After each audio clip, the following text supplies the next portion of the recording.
Australia versus England third test day 2 ఏం జరిగిందో మాట్లాడుకునే ప్రయత్నం చేద్దాం. మళ్ళీ హైలైట్సే చూసినా దాన్ని బట్టే మాట్లాడే ప్రయత్నం చేస్తాను.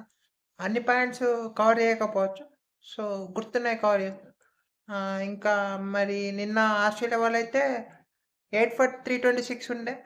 మీకు బ్యాటింగ్ స్టార్క్‌ను నాథన్ లయన్ ఉండే. ఇక వాళ్ళిద్దరూ ఈరోజు బా ఆడిర్రు.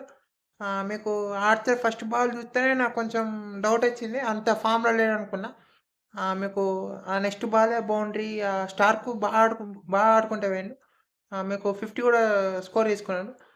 కొన్ని కొన్ని మంచి బౌండరీస్ స్కోర్ చేసిండు స్టార్క్. ఓవరాల్‌గా 9 బౌండరీస్ ఏమో స్కోర్ చేసిండు. తన 54 ఆ స్కోర్‌కి. ఇక మీకు ఆర్చర్ బాల్‌లో ఒక 4 వచ్చినా నెక్స్ట్ బాలే ఔట్ చేసిండు ఆర్చర్ స్టార్క్‌ని. మంచి బాల్ అది. బోల్ట్. ఆ తర్వాత మీకు 9 ఫర్ 344 ఉండే. అయినా వీళ్ళు 350 లోపు ఆల్ ఔట్ జేత్తరనుకుంటే 350 లోపు కూడా ఆల్ ఔట్ జేయలే. మీకు బౌలర్ బాగా ఆడుకుంటూ పోయిండు. నాథన్ లయన్ గూడా మంచి సపోర్ట్ ఇచ్చుకుంటూ పోయిండు. సో, వీళ్ళిద్దరూ కలిసి మళ్ళొక చిన్న పార్ట్నర్‌షిప్. సో, ఆస్ట్రేలియా వాళ్ళు 371కి ఆల్ ఔట్ అయ్యిళ్ళు.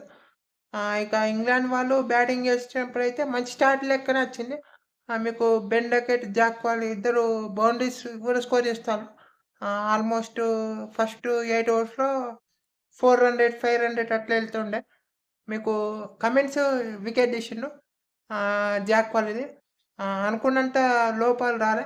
జాక్ పాల్‌కి బాల్ అది. మంచి క్యాచ్ అలెక్స్ క్యార్ నుంచి. ఇక తర్వాత మీకు ఒక మంచి చేంజ్ అని చెప్పాలి. కొద్దిసేపు ఫస్ట్ సెషన్ ముందు లంచ్ బ్రేక్ ముందు నాథన్ లయన్ని తీసుకురావడం. మీకు తన ఫస్ట్ ఓవర్‌లోనే మీకు 2 వికెట్స్ పడ్డాయి. ఆహ్, ఓలీ పోప్ ఔట్ అయిండు. మంచి క్యాచ్ జోష్ ఇంగ్లీష్ నుంచి. మంచి డైవింగ్ క్యాచ్ అది. తర్వాత మీకు బెన్ డకెట్ కూడా బోల్ట్ అది. మా సెషన్‌లో మొత్తం 3 వికెట్లు పడ్డాయి. ఇంకా మీకు ఆ నెక్స్ట్ సెషన్‌లో కూడా జో రూట్ ఔట్ కావడం అది చాలా పెద్ద తీసిందని చెప్పాలి. ఇంగ్లాండ్ వాళ్ళని. తర్వాత మీకు హ్యారీ బ్రూక్, బెన్ స్టోక్స్ వీళ్ళిద్దరి మధ్య మంచి పార్ట్నర్‌షిప్ వస్తదనుకుంటే బ్రూక్ ఔట్ అయిండు. బ్రూక్ వికెట్ కూడా కొంచెం చానా గేమ్ చేంజ్ అయింది.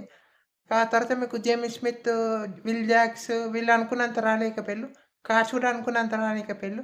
లాస్ట్‌లో మళ్ళీ స్టోక్స్ బాగా పోరాడుతాండు.